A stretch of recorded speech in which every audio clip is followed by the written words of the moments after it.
Graph हमने कल पढ़ा था। ये आप ग्राफ देखें बेटा, ये आपको नजर आ रहा होगा बेटा। ये ग्राफ देखें, ये कल वाला जो आपके बुक के अंदर दिया गया है, ये एक बहुत ही इम्पोर्टेंट ग्राफ है बेटा। ये ग्राफ कहते हैं बेटा कि वो एलिमेंट्स जो इस लाइन के ऊपर होते हैं 45 डिग्री पे होते हैं बेटा। ये 45 डिग्री लाइन है बेटा। आप इसको कह सकते हैं कि बेटा ये 45 डिग्री लाइन है। तो 45 डिग्री लाइन पे जो एलिमेंट्स होते हैं बेटा, जैसे ये इसके अंदर 14 जो होते हैं वो प्रोटॉन्स है और 14 न्यूट्रॉन है। तो ये किस पे आ रहा है बेटा? ये आ रहा है इस लाइन के ऊपर बेटा, जिसके अंदर इक्वल नंबर ऑफ प्रोटॉन्स और इक्वल नंबर ऑफ इलेक्ट्रॉन्स होते हैं बेटा। वो किसके ऊपर आ रहे होते हैं बेटा? इस 45 नंबर लाइन पे आ रहे हैं। लेकिन जैसे जैसे आप बेटा 20 से आगे जाओगे, तो 20 से आगे जैसे पीरियोडिक टेबल में जाओगे, तो 20 से आगे जब आप जाओगे तो न्यूक्लियस के अंदर प्रोटॉन्स की तादाद के मुकाबले में न्यूट्रॉन की तादाद बढ़ती जाती है बेटा। न्यूट्रॉन जो होता है वो एक ऐसा पार्टिकल होता है जो जिसकी तादाद प्रोटॉन की तादाद से ज्यादा होना जरूरी है न्यूक्लियस की स्टेबिलिटी के अंदर, ठीक है। जैसे फॉर एग्जांपल बेटा, मैं आपको एक एग्जांपल देता हूँ बेटा। जो शुगर होती है ना, जब हम कोई भी मीठी चीज खाते हैं तो शुगर अगर बिल्कुल नहीं खाएंगे तो भी बॉडी के लिए सही नहीं है। अगर एक लिमिट से ज्यादा हम खाएंगे तो भी वो बॉडी के लिए बेटा खराब है, क्योंकि ज्यादा लिमिट से खाएंगे तो भी उसके नुकसान होते हैं और एक लिमिट से कम खाएंगे तो भी नुकसान होते हैं। तो न्यूट्रॉन एक ऐसा पार्टिकल है बेटा, अगर न्यूट्रॉन न्यूक्लियस के अंदर नहीं होगा तो भी सही नहीं है, अगर बहुत ज्यादा होंगे तो भी ये बात जो है वो फिर मसला करती है। तो न्यूट्रॉन्स की एक प्रॉपर तादाद होती है और उन प्रॉपर तादाद में अगर न्यूट्रॉन होंगे तो वो न्यूक्लियस जो होगा वो स्टेबल होगा। अगर उस प्रॉपर तादाद से ज्यादा होंगे तो भी मसला होगा, प्रॉपर तादाद से कम होंगे तो भी मसला होगा, ठीक है। अब ये जो न्यूट्रॉन होते हैं, आपको पता है बेटा, न्यूट्रॉन हमेशा अट्रैक्टिव फोर्सेस में हिस्सा लेते हैं, क्योंकि न्यूट्रॉन न्यूट्रल पार्टिकल होता है। जब ये न्यूक्लियस के अंदर ज्यादा होते जाते हैं तो अट्रैक्टिव फोर्सेस ज्यादा होती जाती है, और जितनी ज्यादा अट्रैक्टिव फोर्सेस होंगी न्यूक्लियस के अंदर, वो न्यूक्लियस उतना स्टेबल होगा। क्योंकि न्यूक्लियस के अंदर जो प्रोटॉन्स होते हैं वो एक दूसरे को रिपेल करते हैं, रिपेल करके एक दूसरे को न्यूक्लियस से निकालने की कोशिश करते हैं। तो प्रोटॉन्स की तादाद बढ़ने से रिपल्शन बढ़ती है, और रिपल्शन बढ़ने से क्या होता है? रिपल्शन के बढ़ने से न्यूक्लियस के अंदर इनस्टेबिलिटी बढ़ती है। इसलिए किसी भी न्यूक्लियस के अंदर जैसे जैसे प्रोटॉन्स की तादाद बढ़ती है तो न्यूट्रॉन्स की तादाद भी बढ़ती है।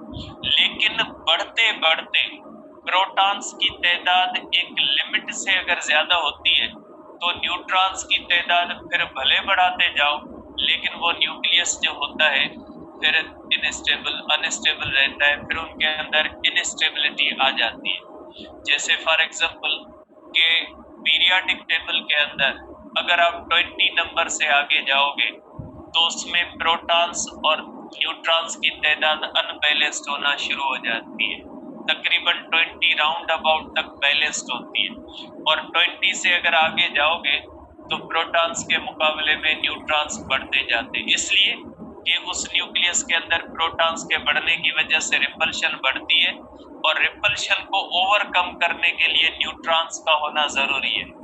और न्यूट्रॉन्स जो होते हैं वो तो रिपेल करते नहीं है, वो अट्रैक्टिव फोर्सेस में कंट्रीब्यूट करते हैं। और ऐसे बढ़ते बढ़ते जब किसी भी एलिमेंट का जो नंबर होता है वो 80 या 82 से ज्यादा होता है, तो भले न्यूट्रॉन उसके अंदर ज्यादा हो, लेकिन फिर न्यूट्रॉन्स उसको स्टेबल नहीं कर सकते और उसके अंदर इलेक्ट्रोस्टैटिक रिपल्शन इतनी बढ़ चुकी होती है न्यूक्लियस के अंदर कि फिर भले न्यूट्रॉन्स कितने भी बढ़ते जाए लेकिन उसके अंदर स्टेबिलिटी नहीं आती।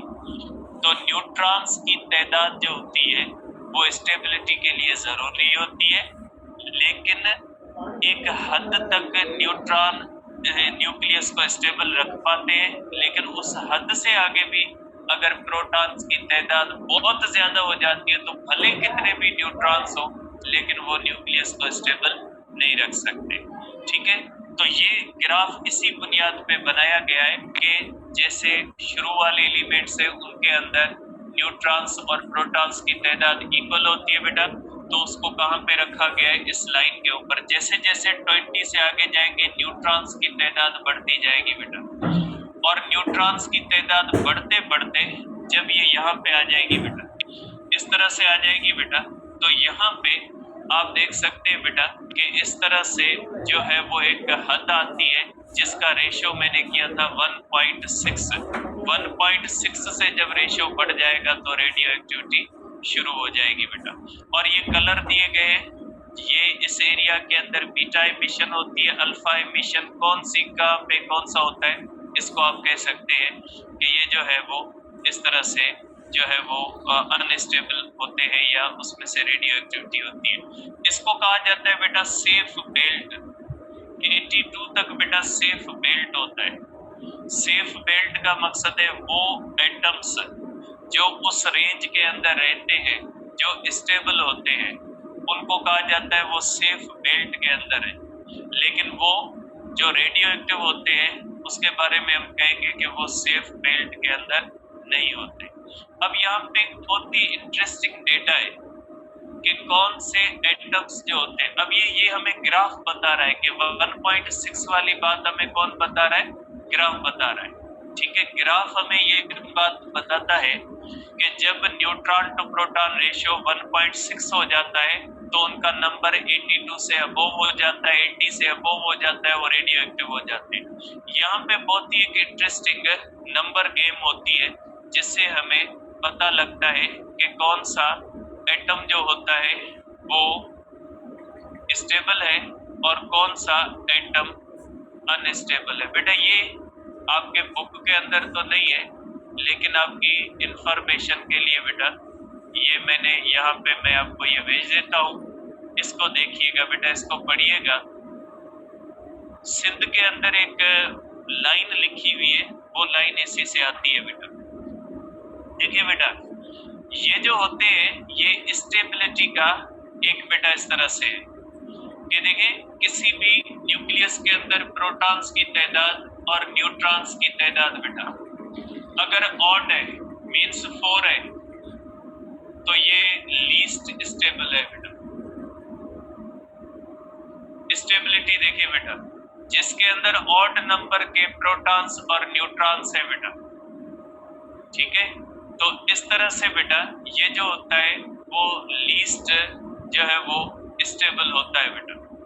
ठीक है, अब जिसके अंदर प्रोटॉन्स का नंबर ऑड है और न्यूट्रॉन्स का तादाद इवन है बेटा, वो थोड़ा ज्यादा स्टेबल होता है बेटा, इस तरह से। ठीक है, और ये बेटा न्यूक्लियाइड्स की तादाद लिखी हुई है, ऐसे 4 है और ऐसे कितने 50 है न्यूक्लियाइड। ठीक है, अब देखिए ऐसे जिनके अंदर प्रोटॉन्स की तादाद इवन है और ये ऑड है बेटा। ठीक है, तो इसके अंदर आप देख सकते हैं बेटा कि ये 57 इनकी तादाद है टोटल, ये जो है वो इवन मोर स्टेबल है बेटा, इवन ऑड है बेटा। ये बहुत ही इंटरेस्टिंग डेटा है जो हमें मिलती है बेटा इस चार्ट से। ये देख ले बेटा, ये इवन और इवन, ठीक है, ये टोटल कितने बेटा 168 ऐसे न्यूक्लिया है, ये स्टेबल होते हैं बेटा, मोस्ट स्टेबल होते हैं बेटा ये। ठीक है, तो प्रोटॉन्स और न्यूट्रॉन्स की तादाद से आपको पता लगेगा कि ये जो होते हैं वो कौन से होते हैं बेटा। इसके अंदर बेटा देखिए, इसके अंदर एक मैजिक नंबर्स होते हैं, इनको कहा जाता है बेटा मैजिक नंबर्स। ये ठीक है, ये जो मैजिक नंबर्स होते हैं बेटा ये जो मैजिक नंबर्स होते हैं ये सबसे ज्यादा स्टेबल होते हैं, इनको मैजिक नंबर कहा जाता है।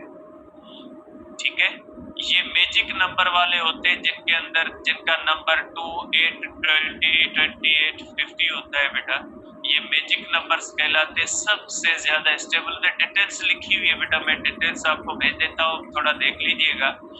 तो ये जो रेडियो एक्टिविटी के अंदर ये जो होता है ये बहुत ही कॉम्प्लिकेटेड फिनोमिना एक इस्तेमाल होती है, जिससे हमें पता लगता है कि कौन सा न्यूक्लियाई जो होगा वो स्टेबल होगा, कौन सा न्यूक्लियाई अनस्टेबल होगा। बहुत ही कॉम्प्लिकेटेड मैनर्स होते हैं जिनके मुताबिक इनकी स्टेबिलिटी चेक की जाती है कि ये न्यूक्लियस जो होगा वो स्टेबल होगा या अनस्टेबल होगा। तो ये बेटा ये इसके अंदर ये डेटा मोस्टली इस्तेमाल की जाती है। यहाँ पे हमने कौन सा इस्तेमाल किया था, यहाँ पे हमने किया था कि neutron to proton ratio greater than 1.6 होता है तो वो रेडियो एक्टिव होते हैं। लेकिन ये भी एक तरीका इस्तेमाल किया जाता है, सब के सब ऑब्जर्वेशन इस ग्राफ से आते हैं। जब पीरियोडिक टेबल को आप इस ग्राफ के ऊपर बेटा डालोगे तो ये जो ग्राफ बनता है इससे ये रेडियो एक्टिविटी वाला आता है। एक और चीज भी बेटा मैं आपको यहाँ पे दिखाता हूँ, यहाँ पे देखें,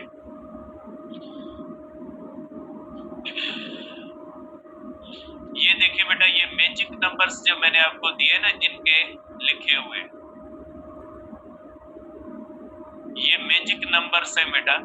ये मैजिक नंबर्स जो होते हैं उसके अंदर जो होते हैं बेटा कि एक सिंध के बुक के अंदर एक लाइन लिखी हुई है, वो लाइन इसी पे मैं उसका आपको पेज नंबर बता देता हूँ।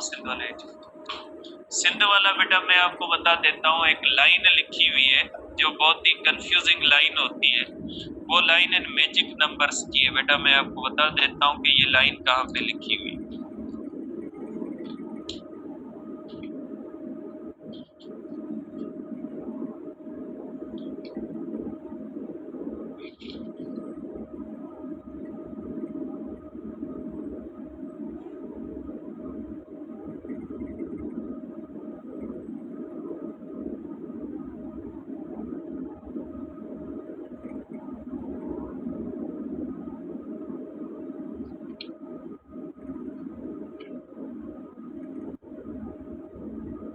बेटा ये पेज नंबर है 314 पेज पे बेटा, 314 पेज पे लिखा हुआ है बेटा, जो लास्ट में पेज के लास्ट में लिखा हुआ है बेटा कि जो है वो the value of the packing fraction of neutron. ये तो जब आएगा तब देखेंगे। Very large consider the observation that the combination of 2 protons and 2 neutrons is very stable.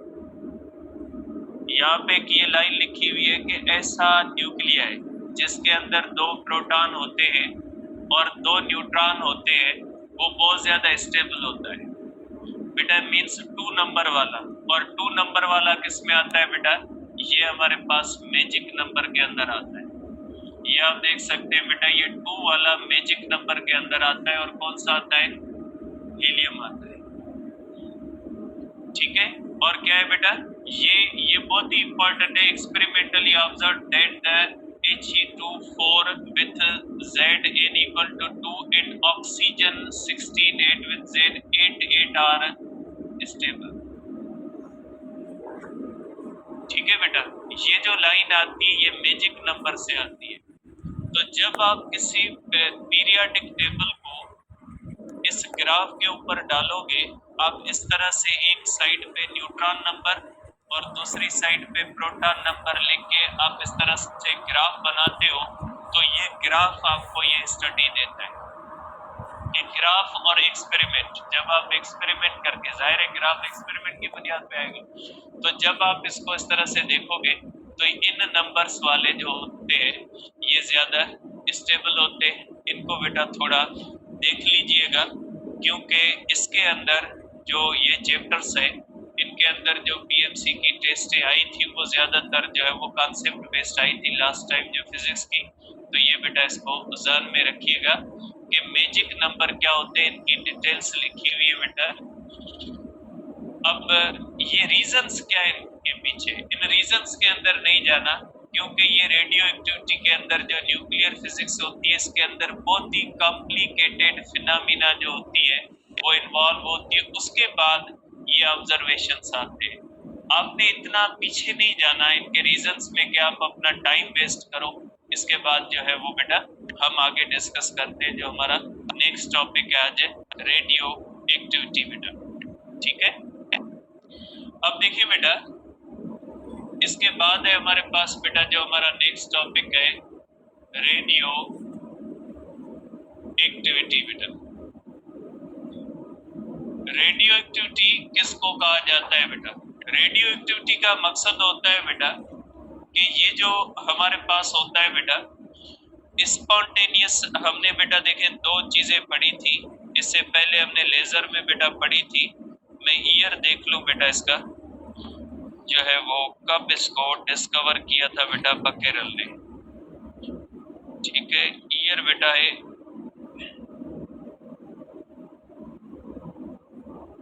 1896 है बेटा। ये ईयर याद रखिएगा क्योंकि ईयर आए थे बेटा।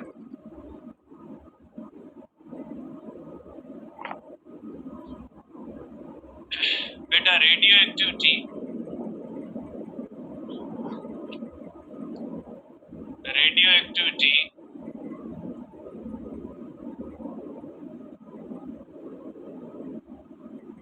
was accidentally discovered by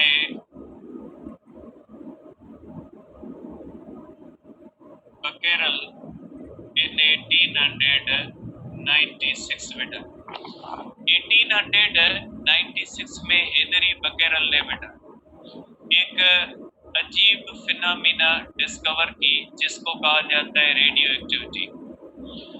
बेटा बकेरल ने एक सॉल्यूशन बनाया था, उस सॉल्यूशन को उसने लेबोरेटरी के अंदर किसी जगह पे रख दिया और आप कह सकते हैं कि खुशकिस्मती या बदकिस्मती आप कह लें कि जिस जगह पे वो सॉल्यूशन रखा हुआ था उस सॉल्यूशन के ऊपर वाले ड्रॉ के अंदर फोटोग्राफिक प्लेट्स रखी हुई थी। तो बेटा ये जो सॉल्यूशन था इसमें से कोई रेज निकले और उन फोटोग्राफिक प्लेट्स के ऊपर जब वो रेज पड़े तो वो फोटोग्राफिक प्लेट के ऊपर ब्लैक ब्लैक डॉट्स बन गए। जैसे एक्सरे की प्लेट होती है, जब हम एक्सरे करते हैं तो जहाँ पे बोन होता है वहां पे वो वाइट रह जाती है, बाकी जहाँ से एक्सरेज गुजरते हैं वहां पे ब्लैक हो जाती है। तो बहरहाल इसकी हिस्ट्री में पीछे नहीं जाते। हेनरी बकेरल ने कोई सॉल्यूशन बनाया था, उस सॉल्यूशन से एक्सीडेंटली ये फाइंड हुआ कि उस सॉल्यूशन से एक किस्म की रेडिएशन निकलती है जो रेडिएशन फोटोग्राफिक प्लेट्स को ब्लैक करने की सलाहियत रखती है। तो ये एक्सीडेंटल डिस्कवरी थी। अब रेडियो एक्टिविटी कहा किसको जाता है बेटा? रेडियो एक्टिविटी जो होती है ये एक स्पॉन्टेनियस फिनोमिना है। आप कह सकते हैं कि स्पॉन्टेनियस इमिशन ऑफ रेडिएशन, ठीक है। ये मुख्तलिफ ऐसे न्यूक्लियाई होते हैं जिनमें कुदरती तौर पे स्पॉन्टेनियस मीन्स ये खुद ब खुद होने वाली एक्टिविटी हो, इसकी कोई भी एक्सटर्नल ओरिजिन नहीं होती कि हम इसको स्टार्ट नहीं करते। कुदरती तौर पे ये देखा गया है कि कुछ एटम में से एक किस्म की रेडिएशन निकलती है जो फोटोग्राफिक प्लेट से भी गुजरने की सलाहियत रखती है। तो ऐसी रेडिएशन जो फोटोग्राफिक प्लेट से गुजरने की सलाहियत रखे और ये स्पॉन्टेनियस हो, तो ऐसी जो वह फिनोमिना होती है उसको कहा जाता है रेडियो एक्टिविटी बेटा। तो आप कहोगे कि स्पॉन्टेनियस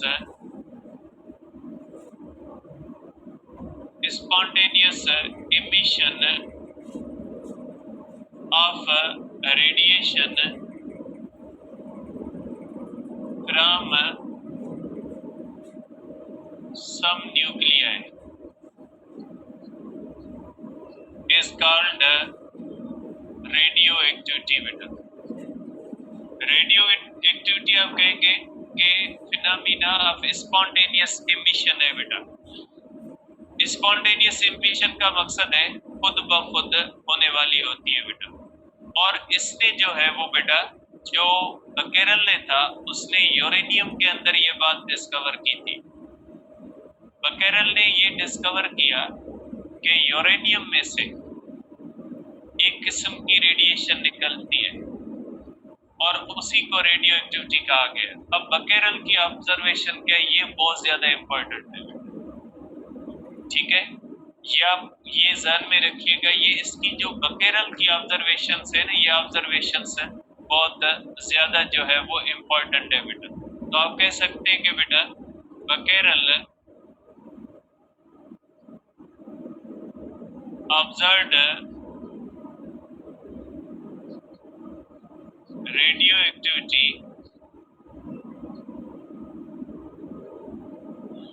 इन यूरेनियम बेटा।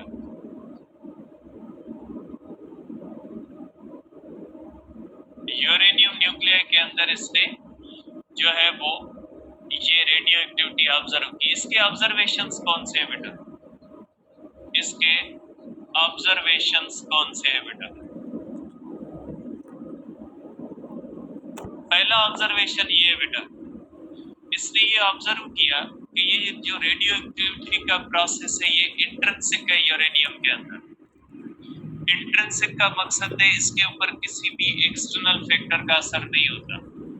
यूरेनियम को आप ग्राइंड करते हैं, डिसॉल्व करते हैं, यूरेनियम को कुछ भी कर ले, रेडिएशन को निकल रहे। मीन्स ये इंट्रिंसिक इन नेचर है यूरेनियम से, और इसके ऊपर एक्सटर्नल फैक्टर्स का कोई असर नहीं होता। भले आप उसको ग्राइंड करें, डिसॉल्व करें, या कोई भी अदर प्रेशर टेम्परेचर कुछ भी कर ले आप यूरेनियम को, लेकिन उसमें से ये रेडिएशन निकलनी ही निकलनी है बेटा। तो ये आप कह सकते हैं कि बेटा radio activity is intrinsic in nature and is not affected by grinding, dissolving uranium salts, or cannot be affected, ठीक है, and is not also and cannot be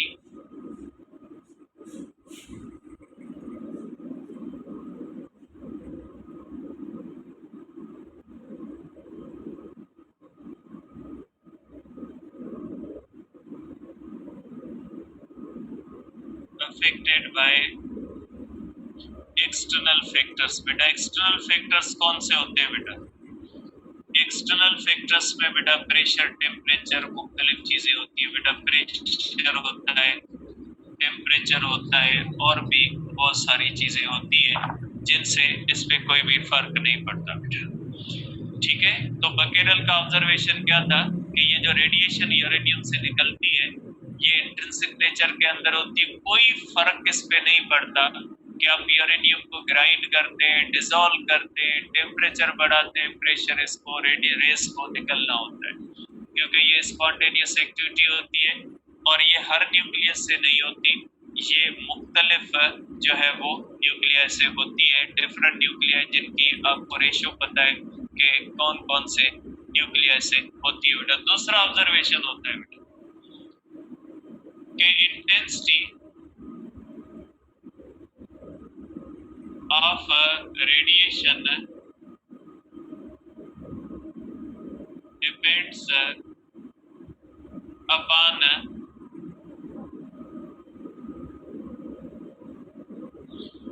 amount of radioactive substance beta, amount of radioactive substance बेटा। दूसरा इसका observation ये था कि uranium अगर थोड़ा है तो रेडिएशन थोड़ी है, यूरेनियम ज्यादा है रेडिएशन ज्यादा है। मीन्स ये जो रेज की तादाद है ये किस पे डिपेंड करती है, ये अमाउंट ऑफ सब्सटेंस पे डिपेंड करती है। अगर 1 ग्राम यूरेनियम से 10 रेज निकलते हैं तो 2 ग्राम यूरेनियम से सॉरी जो है वो 1 ग्राम से अगर 10 रेडिएशन निकलती है तो 2 ग्राम से 20 निकलेगी, 3 ग्राम से 30 रेज निकलेंगे, 4 ग्राम से 40 रेज निकलेंगे। मीन्स इंटेंसिटी ऑफ रेज जो होती है वो क्वांटिटी पे डिपेंड करती है। जितना आपके पास ज्यादा यूरेनियम होगा उतनी इंटेंसिटी ज्यादा होगी।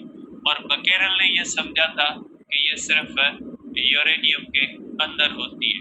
तो आप कह सकते हैं ये बहुत ज्यादा दोनों इम्पोर्टेंट जो है वो बातें हैं जो आगे हमें मुख्तलिफ चीजों को समझने में हेल्प करेंगे। इसको मैं फिर एक बार रिपीट कर देता हूँ क्योंकि लॉ ऑफ रेडियो एक्टिविटी और इसके अंदर ये इस्तेमाल होती है कि हेनरी बकेरल ने ये बात डिस्कवर की एक्सीडेंटली या किसी भी तरह से ये डिस्कवर की कि यूरेनियम से एक किस्म की रेडिएशन निकलती है जो रेडिएशन मुख्तलिफ चीज़ों से पास होने की सलाहियत रखती है, फोटोग्राफिक प्लेट्स को प्ले करने की सलाहियत रखती है।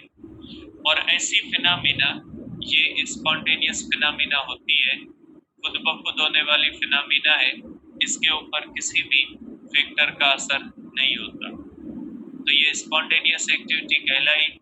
और ये भी देखा गया कि यूरेनियम को ग्राइंड करने से, डिसॉल्व करने से, उसके ऊपर कोई भी एक्सटर्नल फैक्टर्स को चेंज करने से कोई भी रेडिएशन के ऊपर फर्क नहीं पड़ता।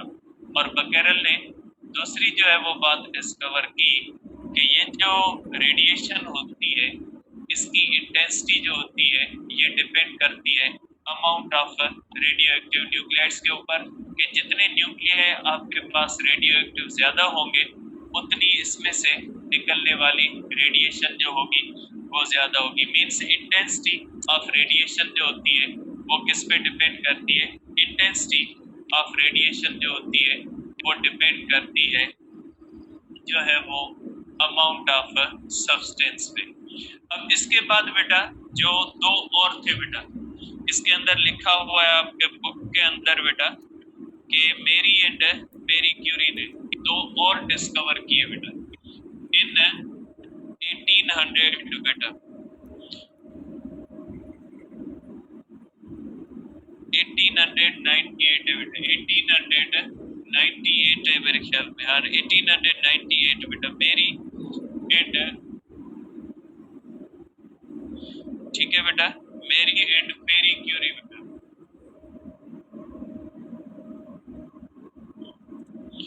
मेरी एंड पेरी क्यूरी बेटा डिस्कवर्ड दैट, ठीक है बेटा, दो और थे बेटा कि एक था पोलोनियम बेटा,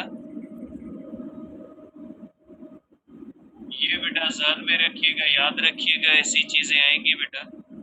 Z is equal to 84 and radium बेटा, Z is equal to 88 are also radioactive। ने दो और भी डिस्कवर किए, ठीक है, कि रेडियम और पोलोनियम बेटा। मेरी क्यूरी और पेरी क्यूरी ने ये बात डिस्कवर की कि ये सिर्फ यूरेनियम के अंदर नहीं होता, ये भी है जिनके अंदर भी ये सेम फिनोमेना होती है। तो आप सिंपली कह सकते हैं कि आप जनरली जो फिजिक्स के हिसाब से आपके बुक के अंदर कही गई है, तो जनरली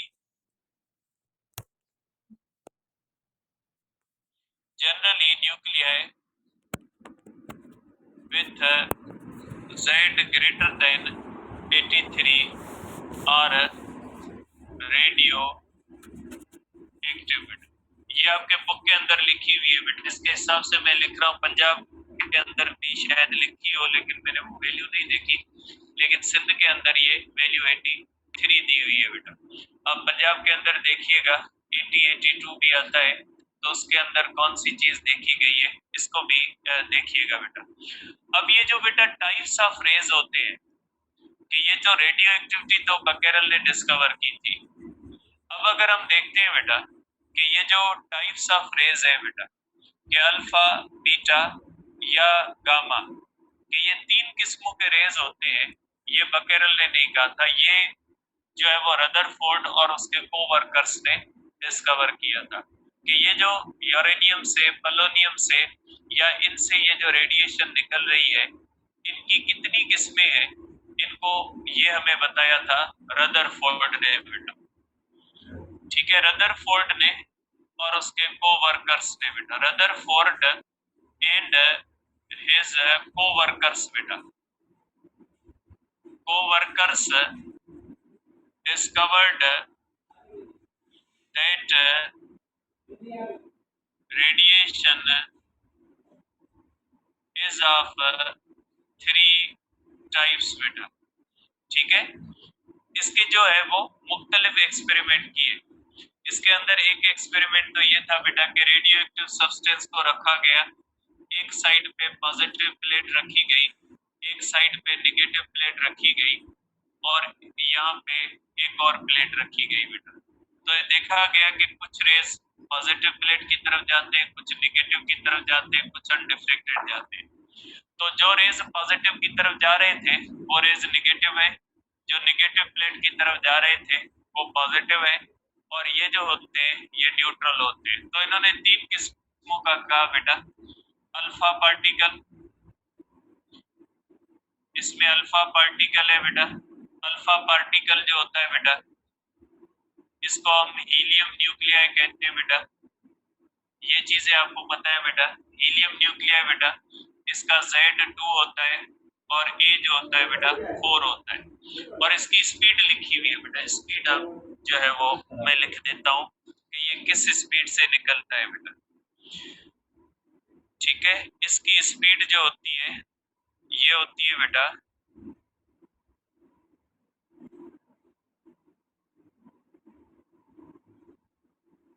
अल्फा पार्टिकल की स्पीड होती है बेटा, ये इसकी स्पीड जो होती है बेटा V is equal to 1/10 of C to 100th of C बेटा। ये इसकी स्पीड होती है बेटा। ये स्पीड ऑफ लाइट से 1/10 से लेकर 100 तक इसकी स्पीड होती है बेटा। ये डेटा याद रखिएगा कि अल्फा पार्टिकल जब न्यूक्लियस से निकलता है तो उसकी स्पीड 10 गुना से लेकर 100 गुना जो है बेटा कम होती है बेटा। ठीक है, और दूसरा इसके अंदर होता है बेटा बीटा पार्टिकल। बीटा पार्टिकल बेटा होता है, इसके अंदर इलेक्ट्रॉन होता है, और इस इलेक्ट्रॉन की ओरिजिन बेटा, ओरिजिन न्यूक्लियस होता है बेटा। इसकी ओरिजिन जो होती है बेटा, इसकी ओरिजिन आप कह सकते हैं बेटा कि इसकी ओरिजिन न्यूक्लियस है, ये ऑर्बिट से नहीं निकलता बेटा। ये डिस्कवर किया गया कि रेडियो एक्टिविटी के अंदर बीटा पार्टिकल ये इनिशियली है, बाद में पता लगा सिर्फ बीटा नहीं होता, एक और पार्टिकल भी होता है। तो ये बीटा पार्टिकल इलेक्ट्रॉन है और इसकी ओरिजिन न्यूक्लियस, क्योंकि मैं रदरफोर्ड की बात कर रहा हूँ, तो रदरफोर्ड वालों ने सिर्फ बीटा नेगेटिव के बारे में कहा था। और तीसरी बात बेटा कि इसमें से गामा रे भी निकलता है बेटा, इसमें से गामा रे भी निकलता है बेटा, और ये फोटॉन होता है। ठीक है, और ये जो फोटॉन होता है ये accompanied by बीटा और अल्फा बेटा। ये अल्फा या बीटा के निकलने के बाद गामा रे निकलता है बेटा, जिसके अंदर फोटॉन जो है वो होता है, और इसकी स्पीड से बेटा, इसकी स्पीड्स मैं लिख देता हूँ, फिर आगे कल करेंगे, क्योंकि इसकी स्पीड्स बेटा ये याद रखिएगा कि इनकी स्पीड्स कितनी होती है बेटा। बीटा पार्टिकल की है बेटा 1/5 of the speed of light बेटा। इसकी स्पीड जो होती है, इसकी स्पीड होती है 1/5 of the speed of light, और इसकी स्पीड जो होती है बेटा ये स्पीड ऑफ लाइट के बराबर होती है, क्योंकि फोटॉन होता है, ये याद रखिएगा बेटा। तो आप कह सकते हैं कि बेटा रेडियो एक्टिविटी के अंदर तीन किस्मों के रेज निकलते हैं, अल्फा, बीटा और गामा। ये जो है वो किसने डिस्कवर किया था? रदरफोर्ड ने डिस्कवर, और उसके कोवर्कर्स ने इसको कैटेगराइज किया था। ये जो बेटा हमारे पास है, ये ऑब्जर्वेशन बहुत ही इंपॉर्टेंट है जो बकेरल ने किया था बेटा।